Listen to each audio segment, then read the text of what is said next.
सभी को प्यार भरा नमस्कार। मैं शशि कुमार मेरे YouTube चैनल फिजिक्स पाठशाला में आप सभी का एक बार फिर से तहे दिल से स्वागत करता हूं। आज हम लोग कवर करेंगे कंटिन्यूअस चार्ज डिस्ट्रीब्यूशन और Gauss law. Continuous charge distribution और गॉस लॉ, है ना।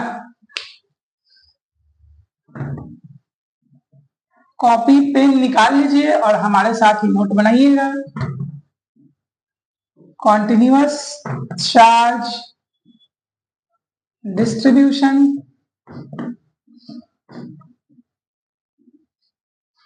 कॉन्टिन्यूअस चार्ज डिस्ट्रीब्यूशन, ठीक। तो कॉन्टिन्यूअस चार्ज डिस्ट्रीब्यूशन क्या है समझिएगा। अगर कोई बॉडी है ना, तो और वो चार्ज बॉडी है, ठीक। अगर कोई बॉडी है और वो चार्ज है, तो उसके यूनिट लेंथ में या यूनिट एरिया में या यूनिट वॉल्यूम में कितना चार्ज होगा, हम कैसे पता लगाएंगे, है ना। मतलब यूनिट लेंथ में या यूनिट एरिया में या यूनिट वॉल्यूम में कितना चार्ज है, इसका जानकारी हमको कौन देगा? तो इसका जानकारी हमको देगा चार्ज डेंसिटी। कौन देगा? Charge density.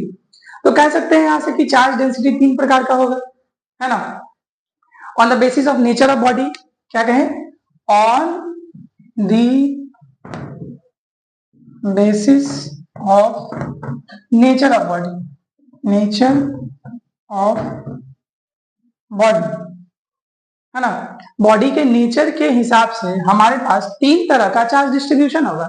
हमारे पास 3 तरह का चार्ज डिस्ट्रीब्यूशन होगा। चार्ज का बंटवारा 3 तरीके से हो सकता है।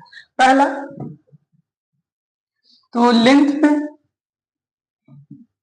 दूसरा एरिया पे, और तीसरा वॉल्यूम, है ना। चार्ज का बंटवारा, चार्ज का कंटिन्यूअस डिस्ट्रीब्यूशन 3 तरीके से हो सकता है। एक चार्ज बटा हो सकता है लंबाई में, है ना। कोई पतला सा धागा हो, है ना, कोई पतला सा तार हो, है ना, तो चार्ज का बंटवारा होगा लंबाई में। चार्ज का बंटवारा एरिया में भी हो सकता है। जैसे प्लेन सीट हो, तो प्लेन सीट में होगा तो चार्ज कहाँ होगा? प्लेन सीट अगर है और वो चार्ज है तो चार्ज कहाँ होगा? पूरे सरफेस पे होगा। और अगर कोई भी क्लोज्ड सरफेस है ना, कोई भी मतलब सॉलिड सरफेस है, सॉलिड सरफेस, तो उसका चार्ज कहाँ होगा? वॉल्यूम में होगा, है ना। तो वहां पे क्या काम आएगा? वहां पे आएगा वॉल्यूम चार्ज डेंसिटी, है ना। तो लेंथ पे अगर चार्ज बटा हुआ है और हम पूछ रहे हैं कि यूनिट लेंथ में कितना चार्ज, तो इसका जानकारी हमको कौन देगा? तो इसका जानकारी हमको देगा लीनियर चार्ज डेंसिटी।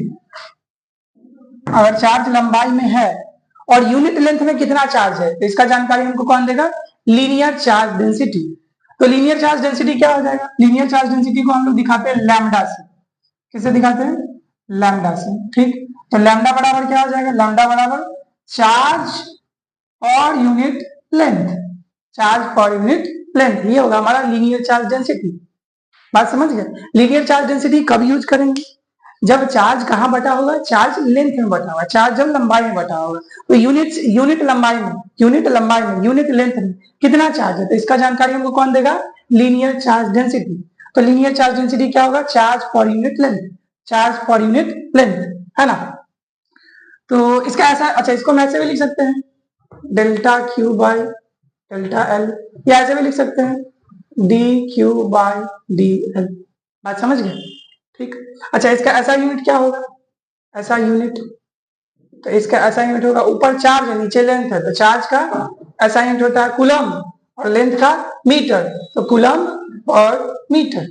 बात समझ गए? ये है हमारा लीनियर चार्ज डेंसिटी, ठीक।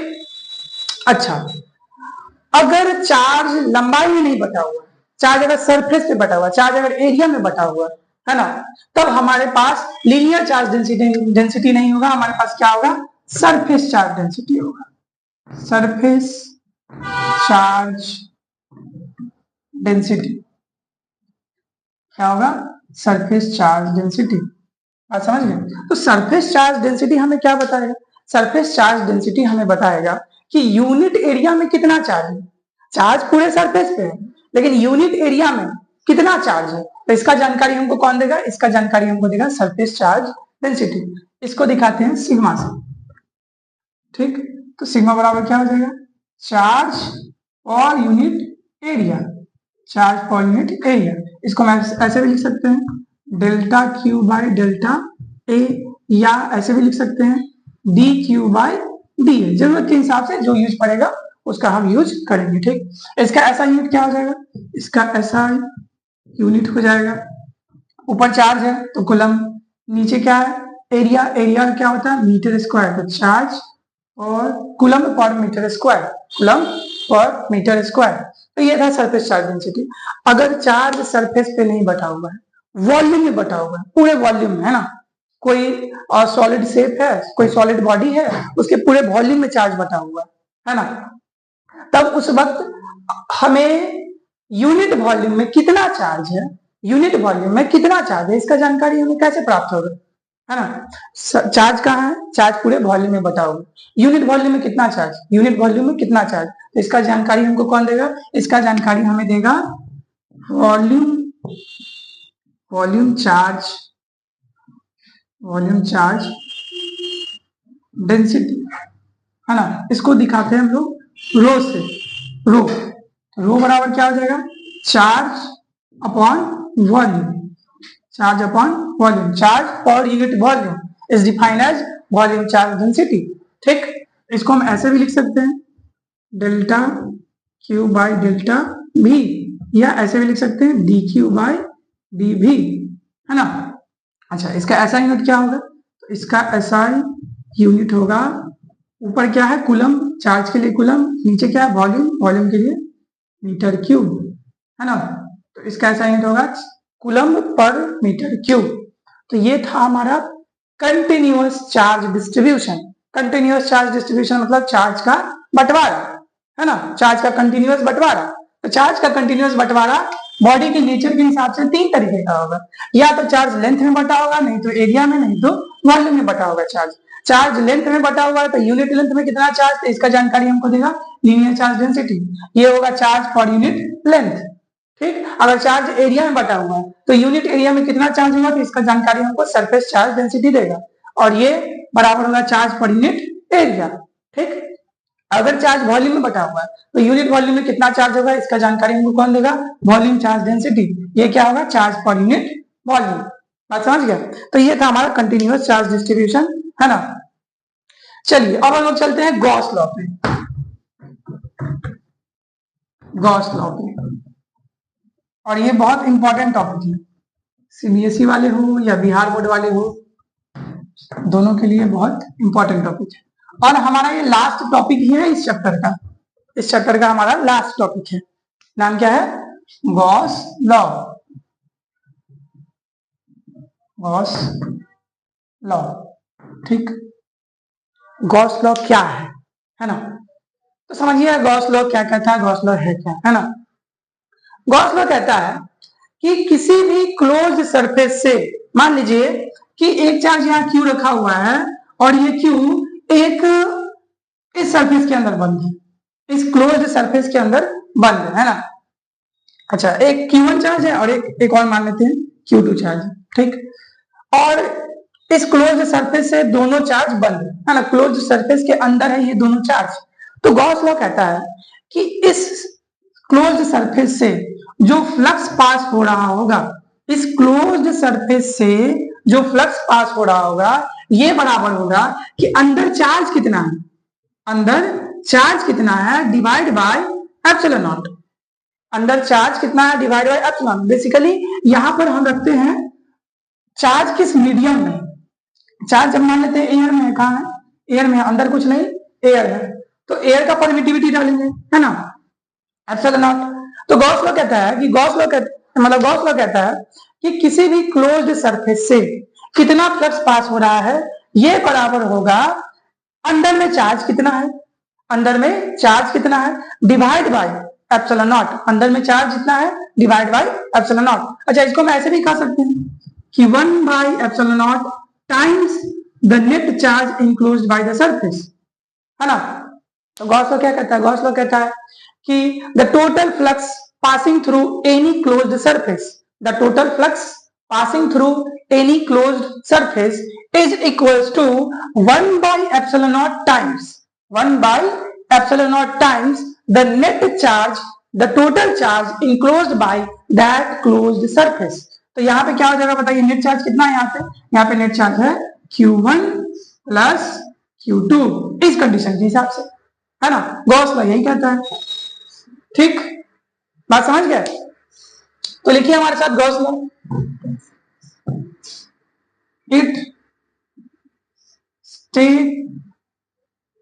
it states that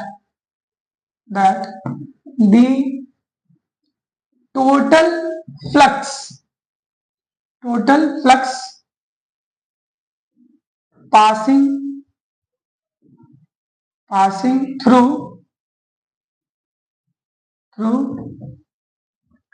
any closed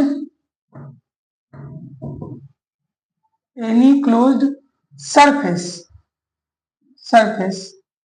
is 1 by epsilon naught times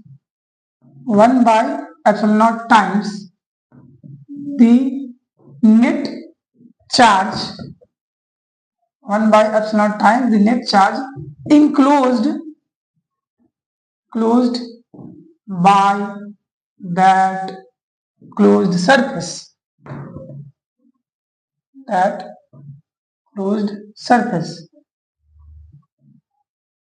बात समझ गया।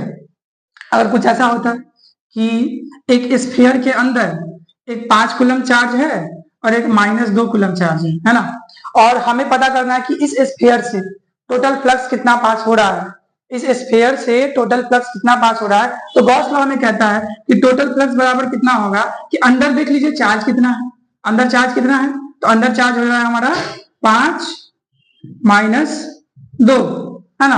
अंदर चार्ज है 5 - 2, है ना, दोनों को जोड़ दिए और डिवाइड बाय ये किस मीडियम में, उसका परमिटिविटी, तो मान लेते हैं एयर में है, क्या है, एयर में है, तो एयर का परमिटिविटी एप्सिलॉन नॉट, ठीक। तो टोटल फ्लक्स कितना हो जाएगा, टोटल फ्लक्स हो जाएगा 3 बटा परमिटिविटी ऑफ एयर, है ना, वैक्यूम का परमिटिविटी। तो एयर का परमिटिविटी वैक्यूम का परमिटिविटी कितना होता है, 8.85 into 10⁻⁻12। बात समझ गया, बस इतना ही सिंपल है गॉस लॉ। अच्छा, हो सकता है कि आज जो ये वीडियो देख रहे होंगे पहली बार, उनको ये गॉस लॉ नहीं समझ में आ रहा होगा, क्यों, क्योंकि गॉस लॉ टोटली बेस्ड है फ्लक्स पे, और फ्लक्स की अगर आपको जानकारी नहीं है तो प्लीज पिछला वाला वीडियो देख कर आए, तभी आपको ये चीज क्लियर होगा कि फ्लक्स क्या है, तभी आपको गॉस लॉ समझ में आएगा, ठीक। गॉस लॉ समझ गए ना कि the total flux passing through any closed surface is equals to 1 by epsilon naught times the charge enclosed by that closed surface। समझ गए, यही है गॉस लॉ, लिख लीजिए, ठीक। चलिए आगे बढ़ते हैं। एक बात बताइए, हमारे पास चार्ज है, ठीक, और कोई क्लोज्ड सरफेस नहीं है, हमारे पास चार्ज है और कोई भी क्लोज्ड सरफेस नहीं है, तब क्या हम गॉस लॉ लगा सकते हैं, बिल्कुल नहीं लगा सकते हैं। देखिए क्या लिखे हैं, passing through any closed surface, जब तक बंद सरफेस नहीं है तब तक हम गॉस लॉ नहीं लगा सकते हैं। बात समझ रहे हैं, जब तक बंद सरफेस नहीं है तब तक हम गॉस लॉ नहीं लगा सकते। लेकिन हम कह रहे हैं ठीक है बंद सरफेस नहीं है, फिर भी हमें गॉस लॉ लगाना है, तब क्या करें, तब अपने मन से एक इमेजिनरी, एक हाइपोथेटिकल क्लोज्ड सरफेस बनाना पड़ेगा। क्या हमने कहा कि अगर हमें गॉस लॉ इंप्लीमेंट करना है, गॉस लॉ लगाना है, लेकिन हमारे पास क्लोज्ड सरफेस नहीं है, तब भी हमें गॉस लॉ लगाना है, तब क्या करेंगे, तब उस वक्त अपने मन से एक इमेजिनरी, एक हाइपोथेटिकल क्लोज्ड सरफेस बनाएंगे, तब गॉस लॉ लगाएंगे। बात समझ गया, ठीक है। तो उस इमेजिनरी, उस हाइपोथेटिकल क्लोज्ड सरफेस को क्या कहते हैं, तो उस इमेजिनरी, उस हाइपोथेटिकल क्लोज्ड सरफेस को कहा जाता है गॉसियन सरफेस। क्या कहा जाता है, गॉसियन सरफेस। तो गॉसियन सरफेस क्या है, गॉसियन सरफेस क्या होगा बताइए, Gaussian surface any imaginary imaginary closed any imaginary closed surface, any imaginary closed surface, ये होगा हमारा गॉसियन सरफेस। ठीक, बात समझ गए? अच्छा, कुछ कुछ और बात है गॉस लॉ के बारे में, देखते हैं क्या क्या बात है। क्या क्या बात है? पहला बात कि गॉस लॉ, हमें हम एक स्टेटमेंट लिखते हैं कि Gauss law is true for any closed surface, any closed surface, no matter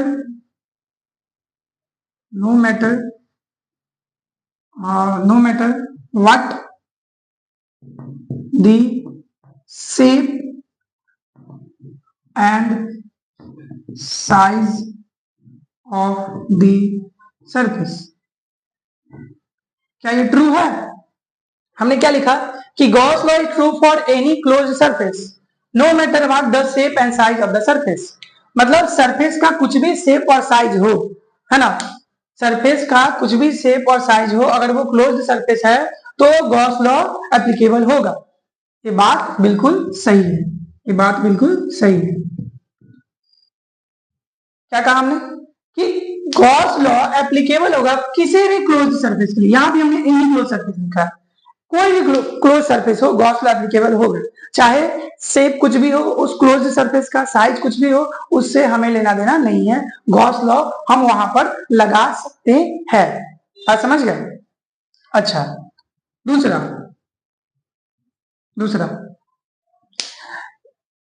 Gauss law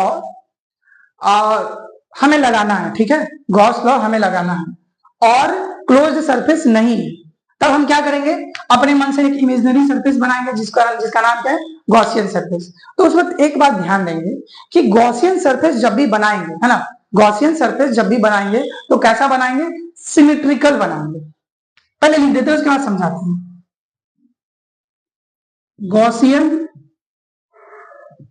surface must be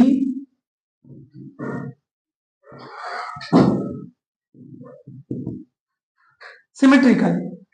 Gaussian surface must be symmetrical. अब सिमेट्रिकल का मतलब क्या है, मान लीजिए एक यहाँ पे क्यू चार्ज रखा हुआ है और कोई भी ये किसी भी क्लोज्ड सरफेस से इनक्लोज नहीं है ना, तो हमें क्या करना पड़ेगा, हमें गॉसियन सरफेस बनाना पड़ेगा, इमेजिनरी सरफेस बनाना पड़ेगा, क्लोज्ड सरफेस। तो जब अपने मन से हम इमेजिनरी सरफेस बना रहे हैं जिसका नाम है गॉसियन सरफेस, तो ये बात ध्यान रखेंगे कि गॉसियन सरफेस हमेशा सिमेट्रिकल होना चाहिए। मतलब ये जो चार्ज है, हमें इस चार्ज से इनक्लोज एक क्लोज सरफेस बनाना है, तो हमारी इच्छा होगी कि हम क्या बना देंगे, हम एक क्यूब बना देंगे, क्यूब के अंदर इसको डाल देंगे। हमारी इच्छा ये भी हो सकती है कि हम एक क्यूबॉइड के अंदर डाल दें। किसके अंदर डाल दें, क्यूबॉइड के अंदर। ठीक, हमारी इच्छा ये भी हो सकती है कि हम किसके अंदर डाल दें, हम इसको एक स्फीयर के अंदर डाल दें, स्फीयर, है ना, स्फीयर के अंदर डाल दें। तो कौन सा सही होगा, ये और ये कौन सा सही होगा? अच्छा, कोई हो सकता है वो कहे कि नहीं, हम कोई भी इरेगुलर क्लोज सरफेस बना सकते हैं, है ना। तो याद रखिएगा, ये नहीं चलेगा, ये भी नहीं चलेगा, ये भी नहीं चलेगा, ये चलेगा। क्यों? क्योंकि ये सिमेट्रिकल है। एक बार अच्छे से बना देते हैं, क्योंकि ये सिमेट्रिकल है। देखिएगा सिमेट्रिकल कैसे है, चार्ज देखिए हर पॉइंट से, सरफेस के हर एक पॉइंट से दूरी सेम होगा, सरफेस के हर एक पॉइंट से दूरी सेम होगा कि नहीं होगा? तो सिमेट्रिकल ये है कि ये है कि ये है कि ये है, बताइए, सिमेट्रिकल ये है ना। बात समझ गए? अब आप पूछिएगा कि सिमेट्रिकल ही क्यों बना, सिमेट्रिकल बनाइएगा तभी आपका क्वेश्चंस आसानी से बन पाएगा। अगर आप सिमेट्रिकल बनाइएगा तभी आप आसान तरीके पे चलिएगा, है ना। अगर सिमेट्रिकल नहीं बनाइएगा तो गॉस लॉ एप्लीकेबल होगा लेकिन किसी काम का नहीं रहेगा, आप अप्लाई ही नहीं कर पाइएगा, आप अप्लाई नहीं कर पाइएगा, है ना। गॉस लॉ एप्लीकेबल होगा कि अगर आप सिमेट्रिकल नहीं बना रहे हो तो गॉस लॉ एप्लीकेबल है, लेकिन बेनिफिशियल नहीं होगा। Gauss law is applicable for any close surface, है ना। आप अगर गॉसियन सरफेस बना रहे हैं खुद से, है ना, तो आप कैसा भी बना सकते हैं, लेकिन आपके लिए बेनिफिशियल नहीं होगा। लेकिन अगर वहीं पर आप सिमेट्रिकल सरफेस बनाते हैं तो वो आपके लिए बेनिफिशियल यूजफुल होगा, है ना। तो ये हम आपको इंप्लीमेंट करके दिखाएंगे, ठीक। अच्छा, तो ये 2 पॉइंट क्लियर है कि गॉस लॉ किसी भी क्लोज सरफेस के लिए ट्रू होगा, है ना। शेप साइज कुछ भी हो उससे हमें लेना देना नहीं है, ठीक।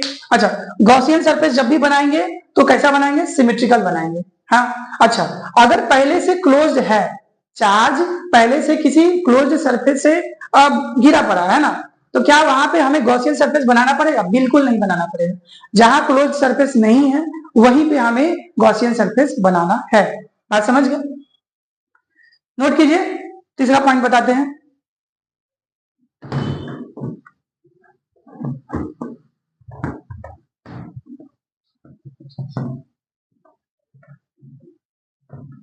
तीसरा पॉइंट है ना, चलिए तीसरा पॉइंट समझिए।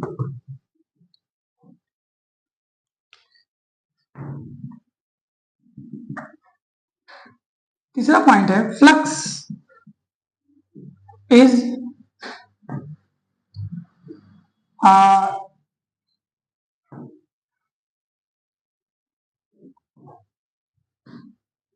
independent of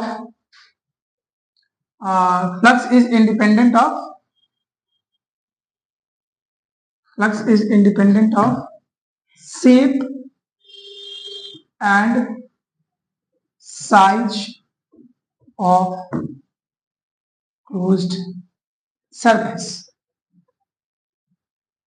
क्या ये ट्रू है कि फ्लक्स जो होगा, फ्लक्स को शेप और साइज से कोई लेना देना नहीं, क्लोज्ड सरफेस के शेप और साइज से कोई लेना देना नहीं है। जैसे देखिए यहाँ पे चार्ज रखा हुआ है, ठीक, क्यूब से हमने घेर दिया इसको, और यहाँ पे चार्ज रखा हुआ है, स्फीयर से हमने घेर दिया, एक क्यूब और एक स्फीयर, ठीक। इससे फ्लक्स कितना पास हो रहा होगा, तो चार्ज बाय एप्सिलॉन नॉट। इससे कितना फ्लक्स पास हो रहा होगा, तो चार्ज बाय एप्सिलॉन नॉट। तो गॉस लॉ में बताता है कि टोटल फ्लक्स इस सरफेस से कितना पास होगा, तो charge by epsilon not. Total flux इस सरफेस से कितना पास होगा, तो चार्ज बाय एप्सिलॉन नॉट, है ना। मतलब क्यूब हो, क्यूबाइड हो, स्फीयर हो, हमें फ्लक्स को इससे कोई लेना देना नहीं है, चाहे वो क्यूब हो, क्यूबाइड हो, स्फीयर हो, है ना। सरफेस के शेप और साइज से फ्लक्स इंडिपेंडेंट है ना। सरफेस का शेप साइज कुछ भी होगा, फ्लक्स को कोई लेना देना नहीं है ना। देखिए इससे टोटल फ्लक्स कितना होगा, तो इससे टोटल फ्लक्स पास हो रहा होगा चार्ज बाय एप्सिलॉन नॉट। इससे भी टोटल फ्लक्स कितना पास हो रहा होगा, चार्ज बाय एप्सिलॉन नॉट, है ना। अच्छा ये देखिए, हम ये सरफेस बना देते हैं, ये और यहाँ पे क्यों चार्ज रही है, इस सरफेस से कितना पास हो रहा होगा फ्लक्स, तो कितना पास हो रहा होगा, क्यू बाय एप्सिलॉन नॉट, है ना। बात समझ गए? फ्लक्स को कोई लेना देना नहीं है कि क्लोज सरफेस का क्या शेप और साइज है, फ्लक्स कितना के बराबर होगा। फ्लक्स को सिर्फ इतने बात से लेना देना है कि अंदर में मीडियम क्या है, अंदर में मीडियम क्या है और अंदर में चार्ज कितना है, अंदर में मीडियम क्या है और अंदर में चार्ज कितना है। ये तो हमें गॉस लॉ बताता है ना कि टोटल जो फ्लक्स पास हो रहा होगा किसी भी क्लोज सरफेस से कितना होगा, 1 बाय एप्सिलॉन नॉट टाइम्स, है ना, net charge enclosed by that close surface, है ना। तो हमें बस इतने बात पे ध्यान देना है कि अंदर में चार्ज क्या है और अंदर में मीडियम क्या है। अगर दो क्लोज सरफेस है ना, और दोनों क्लोज सरफेस में सेम अमाउंट ऑफ चार्ज रखा हुआ है और दोनों क्लोज सरफेस के अंदर सेम मीडियम है ना, तो उन दोनों क्लोज सरफेस से सेम फ्लक्स पास हो रहा होगा, है ना। कुछ भी शेप और साइज हो क्लोज सरफेस का, हमें उससे लेना देना नहीं है। बात समझ गए? जैसे ये देखिए, हम पूछते हैं कि एक स्फीयर है जिसका रेडियस r है और एक और स्फीयर है बड़ा वाला, है ना, जिसका रेडियस 2r है और अंदर में चार्ज रखा हुआ है 5 कूलम का, ठीक, अंदर में चार्ज रखा हुआ है 5 कूलम का। इससे फ्लक्स कितना पास होगा, चार्ज बाय एप्सिलॉन नॉट। इससे कितना फ्लक्स पास होगा, चार्ज बाय एप्सिलॉन नॉट। बात समझ गए, है ना। फ्लक्स इससे जितना पास होगा इससे भी उतना ही पास होगा, या इससे जितना पास होगा इससे भी उतना ही पास होगा, ठीक, कोई अंतर नहीं आने वाला। अंतर तभी आएगा जब मीडियम में बदलाव होगा, अंतर तभी आएगा जब चार्ज के मैग्नीट्यूड में बदलाव होगा। बात समझ गए? ठीक। अच्छा, एक और पॉइंट है, बढ़िया पॉइंट है, जो सीबीएसई वाले को बार बार पूछा जाता है। ठीक है,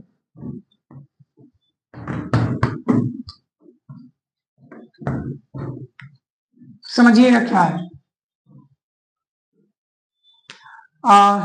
चौथा पॉइंट है ना, पहले लिख देते हैं। इन the situation when surface is so chosen that some charge is outside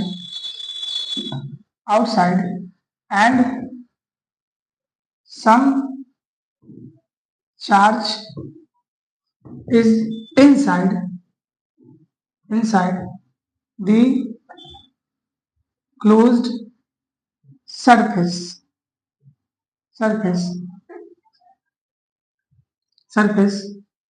then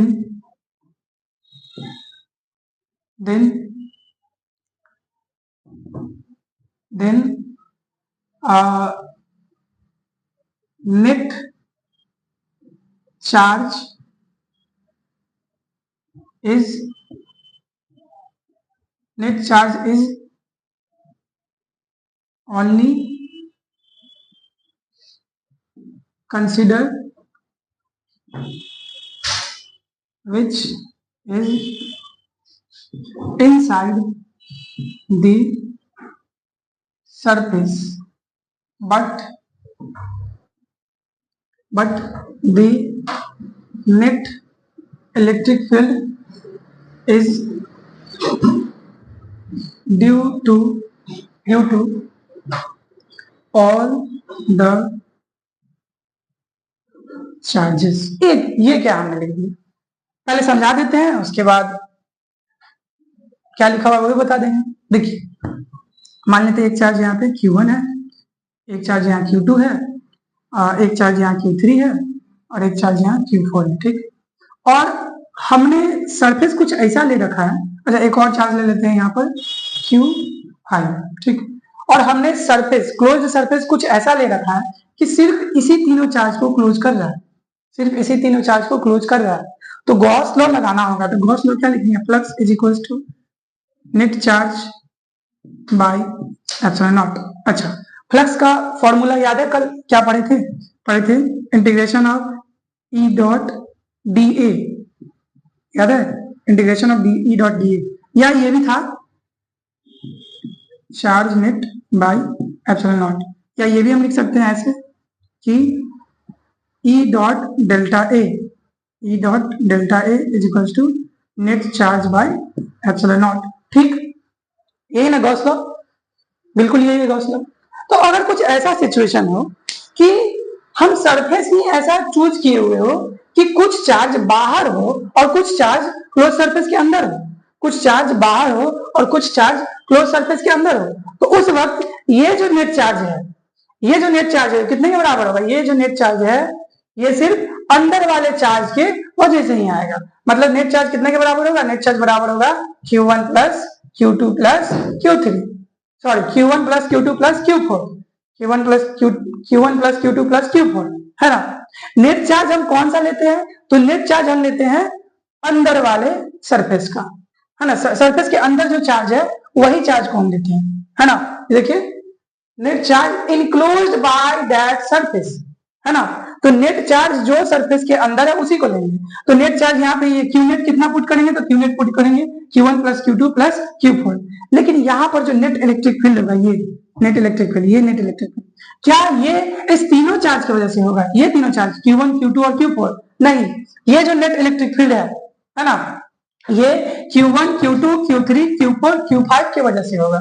मतलब जो नेट इलेक्ट्रिक फील्ड होगा, नेट इलेक्ट्रिक फील्ड ये बराबर हो जाएगा E1 प्लस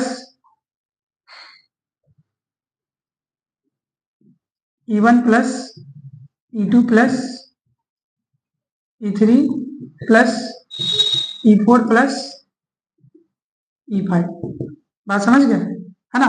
तो इलेक्ट्रिक फील्ड में सारे चार्ज का कंट्रीब्यूशन होगा। हमने क्या कहा, इलेक्ट्रिक फील्ड में सारे चार्ज का कंट्रीब्यूशन होगा, जो अंदर है उसका भी और जो बाहर है उसका भी। और नेट चार्ज में किसका कंट्रीब्यूशन होगा, जो सिर्फ क्लोज सरफेस के अंदर है। नेट चार्ज में किसका कंट्रीब्यूशन होगा, किस चार्ज का कंट्रीब्यूशन होगा, जो क्लोज सरफेस के अंदर है। नेट इलेक्ट्रिक फील्ड में किसका कंट्रीब्यूशन होगा, तो सारे चार्ज की वजह से जो इलेक्ट्रिक फील्ड प्रोड्यूस हो रहा होगा, सभी का कंट्रीब्यूशन होगा इस नेट इलेक्ट्रिक फील्ड में। बात समझ गए, है ना। तो यही लिखा हुआ है कि in the situation when surface is so chosen that some charge is outside and some charge is inside. मतलब कुछ ऐसा सिचुएशन हो गया, ऐसा सिचुएशन ले लिए कि सरफेस जो है वो कुछ ऐसा लिया गया है कि कुछ चार्ज बाहर है सरफेस के और कुछ चार्ज अंदर है। तब क्या होगा, नेट चार्ज जो होगा वो ओनली कंसीडर होगा जो कि सरफेस के अंदर है। Net charge is only consider which is inside the surface, है ना। लेकिन जो नेट इलेक्ट्रिक फील्ड होगा वो सभी चार्जों की वजह से होगा। जो नेट इलेक्ट्रिक फील्ड होगा वो सभी चार्जों की वजह से होगा। बात समझ गए। तो ये था हमारा गॉस लॉ, है ना। इतना बात अगर आपके दिमाग में है तो कहीं से भी कोई भी क्वेश्चन आपसे चूक नहीं होगा, ठीक है। तो एक आध दो क्वेश्चन भी दिखाते हैं करके कि गॉस लॉ पे कैसे कैसे क्वेश्चन पूछे जाते हैं, है ना। तो नोट कीजिए,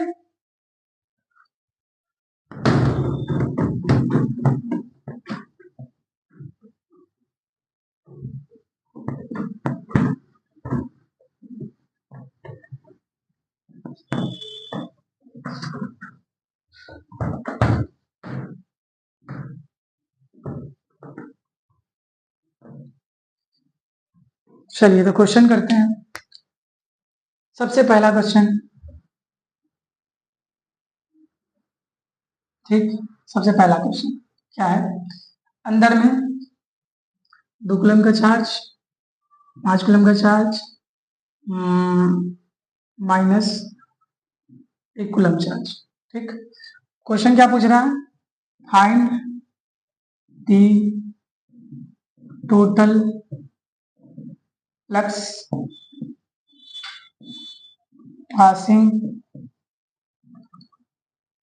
through the closed surface, है ना। और एक और बाहर में ले लेते हैं, लीजिए बाहर में है -5 कूलम का चार्ज और इधर भी है प्लस 2 कूलम चार्ज, ठीक।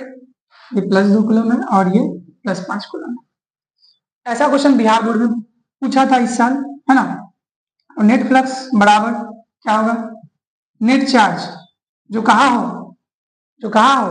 अंदर में, divide by epsilon not net charge. अंदर में नेट चार्ज कितना, तो +2 coulomb minus 1 coulomb plus 5 coulomb divide by epsilon naught, है ना। ये कितना आ जाएगा, 5 2 7 तो और -1 6 बटा एप्सिलॉन नॉट। ये हो गया हमारा नेट फ्लक्स इस सरफेस से। बात समझ गए, है ना। चलिए दूसरा क्वेश्चन करते हैं। दूसरा क्वेश्चन,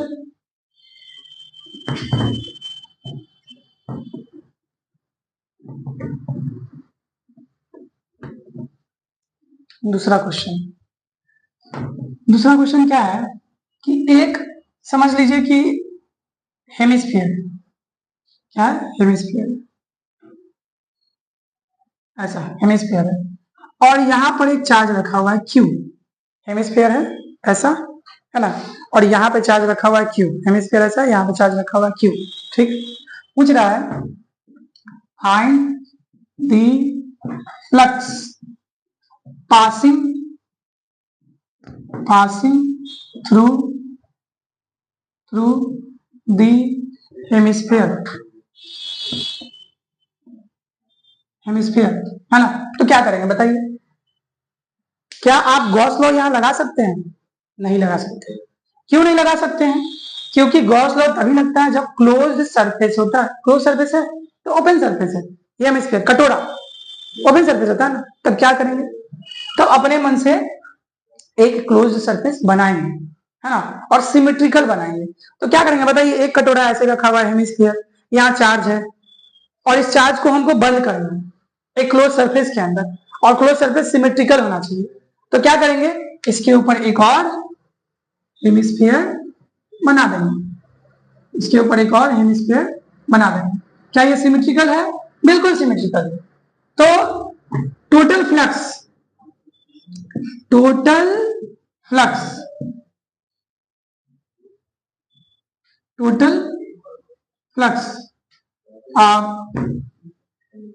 passing through sphere, ये हेमिस्फीयर था, एक और हेमिस्फीयर बना दिए तो स्फीयर बन गया।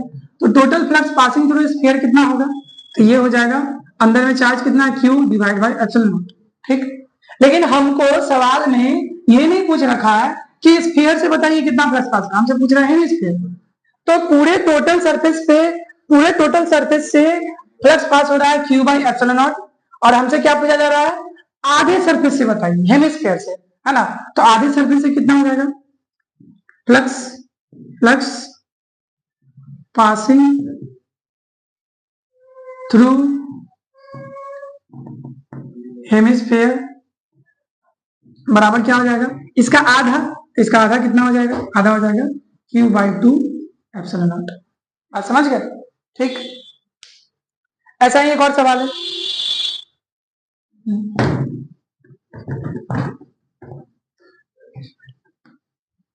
एक और सवाल ऐसा ही है। सवाल क्या है, find the flux passing through a find the flux passing through square as shown in figure, है ना। देखिए कुछ ऐसा है,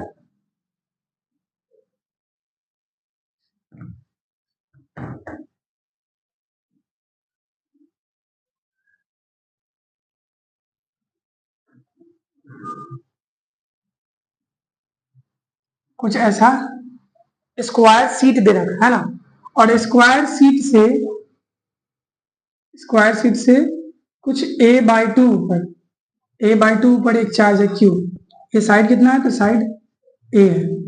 ठीक है, स्क्वायर सीट ऐसे रखा हुआ है, ठीक, स्क्वायर सीट, और स्क्वायर सीट का साइड A है, और a/2 ऊपर क्या रखा हुआ है, एक Q चार्ज रखा हुआ, ठीक, Q चार्ज रखा हुआ है a/2 ऊपर।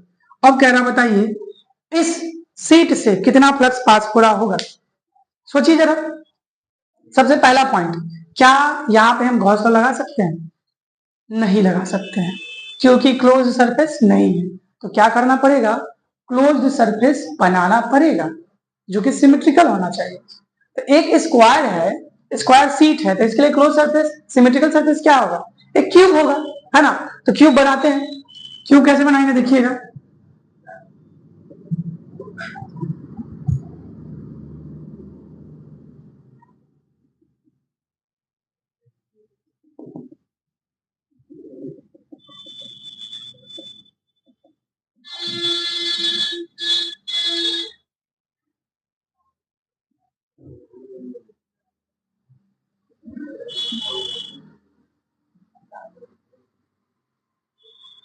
क्यूब बन गया, है ना, ये क्यूब हो गया, और क्यूब ये ऐसा स्क्वायर सीट था, है ना, और हमने क्या किया, चारों साइड को ऐसे ऐसे घेर दिया, है ना।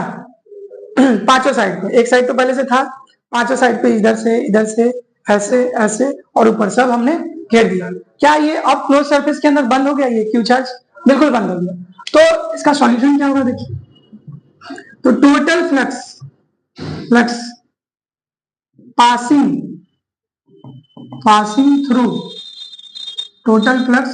थ्रू क्यूब, इस क्यूब से टोटल फ्लक्स कितना पास होगा, तो क्यूब से फ्लक्स पास होगा चार्ज बाय एप्सिलॉन नॉट। लेकिन हमें सवाल में क्यूब से नहीं पूछ रहा है, इस स्क्वायर सीट से कितना फ्लक्स पास होगा। तो एक बार बताइए, पूरे क्यूब में कितना स्क्वायर सीट होगा, 6 स्क्वायर सीट होगा, मतलब पूरे 6 स्क्वायर सीट से, है ना, पूरे 6 स्क्वायर सीट से कितना फ्लक्स पास हो रहा है, क्यू बाई एप्सिलॉन नॉट, और हमें एक स्क्वायर सीट से पूछ रहा है कितना फ्लक्स पास होगा, तो कितना होगा बताइए, एक स्क्वायर सीट से, तो Q by epsilon naught divide by 6, है ना। तो flux passing through the square seat will be कितना होगा बताइए, चार्ज बाय 6 एप्सिलॉन नॉट, समझे। ये charge by epsilon not flux pass हो रहा है पूरे क्यूब से, और हमें पूछ रहा है इस सीट से कितना फ्लक्स पास होगा, है ना। तो ऐसा कितना सीट है, ऐसा 6 सीट है ना। तो पूरे 6 सीट से कितना फ्लक्स पास हो रहा है, क्यू बाई एप्सिलॉन नॉट। एक सीट से कितना पास होगा, क्यू बाई 6 एप्सिलॉन नॉट। बात समझ गए। एक और लास्ट सवाल कर लेते हैं, ठीक है।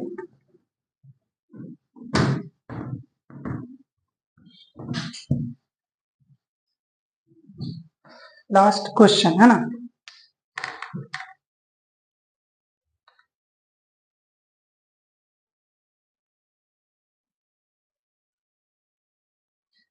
लास्ट क्वेश्चन क्या है कि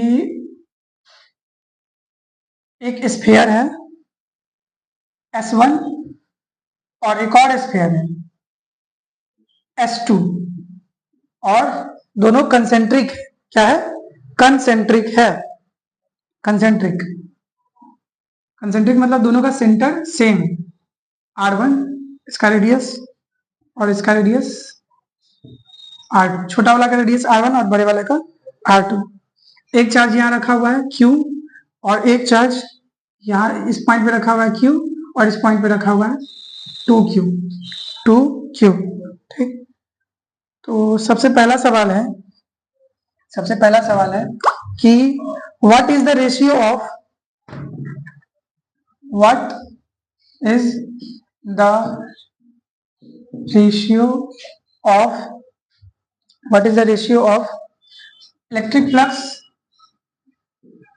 electric flux through S1 and S2। ठीक, अच्छा इसमें और भी सवाल है, एक एक करके बना ही लेते हैं क्या, ठीक है। तो पूछ रहा है what is the ratio of electric flux through S1 and S2, मतलब S1 से जो फ्लक्स पास हो रहा होगा और S2 से जो फ्लक्स पास हो रहा होगा, इन दोनों का रेशियो क्या होगा। तो सबसे पहले फ्लक्स निकाल लेते हैं। S1 वाले का क्या होगा, नेट चार्ज जो अंदर में होगा divide by epsilon not. Net charge अंदर में कितना है, S1 के अंदर Q चार्ज है, Q बाय एप्सिलॉन नॉट। अच्छा, फ्लक्स S2 का फ्लक्स कितना होगा, तो अंदर में नेट चार्ज कितना है, डिवाइड बाय एप्सिलॉन नॉट।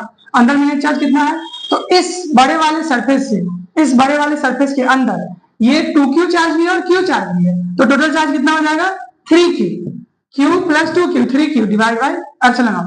अब दोनों का रेशियो निकालते हैं, दोनों का ratio flux S1 bye flux S2, तो क्या हो जाएगा Q by epsilon naught divide by Q by 3Q by epsilon naught, है ना। एप्सिलॉन नॉट कट गया, और ये Q से Q कट गया, क्या आ जाएगा 1/3, मतलब 1:3 रेशियो। बात समझ गए, ठीक है। अब दूसरा सवाल है, how will the electric flux through the sphere S1 changes, ये नहीं, how will the electric flux through the sphere S1 changes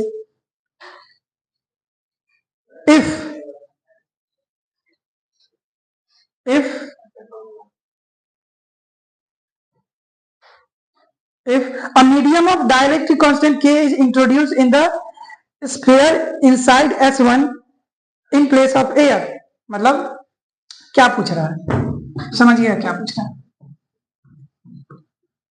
question number पहला हो गया, क्वेश्चन नंबर दूसरा क्वेश्चन है ना। दूसरा क्वेश्चन है कि हाउ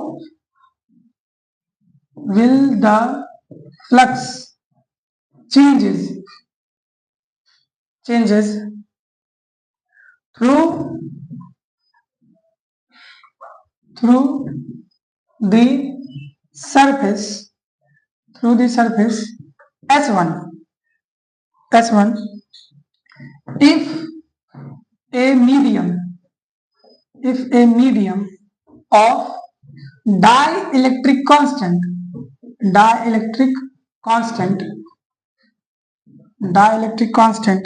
K is introduced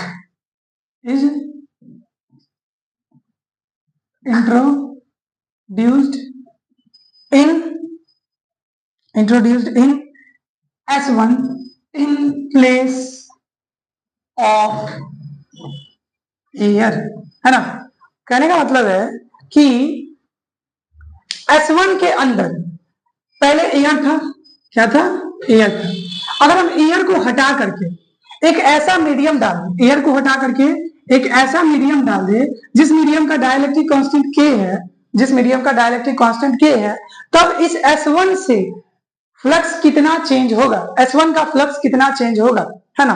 तो याद कीजिए, सवाल ये पूछ रहा है कि how will the flux changes through the surface S1 if a medium of dielectric constant K is introduced in S1 in place of air। मतलब एयर को हटा करके एक ऐसा मीडियम डाल दे S1 के अंदर जिसका डाइलेक्ट्रिक कांस्टेंट K है, तो S1 का फ्लक्स में क्या चेंज आएगा, यही पूछ रहा है। तो फ्लक्स बराबर क्या होता है, नेट चार्ज डिवाइड बाय, याद कीजिए हमने क्या बताया था, net charge by divide by permittivity, किसका, मीडियम का। और हमने अभी तक मीडियम का कौन सा मीडियम ले रखा था, एयर ले रखा था, इसीलिए एप्सिलॉन नॉट पुट करते थे। अभी मीडियम बदल गया, है ना। तो यहाँ पे क्या करेंगे, हम मीडियम का परमिटिविटी डालेंगे। तो सबसे पहले S1 के अंदर नेट चार्ज कितना है, तो S1 के अंदर नेट चार्ज Q है, और S1 का परमिटिविटी पुट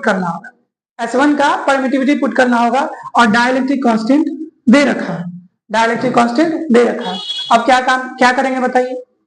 तो याद कीजिए, डाइलेक्ट्रिक कांस्टेंट के पढ़ाए थे कि it is the ratio of permittivity of medium to the permittivity of free space.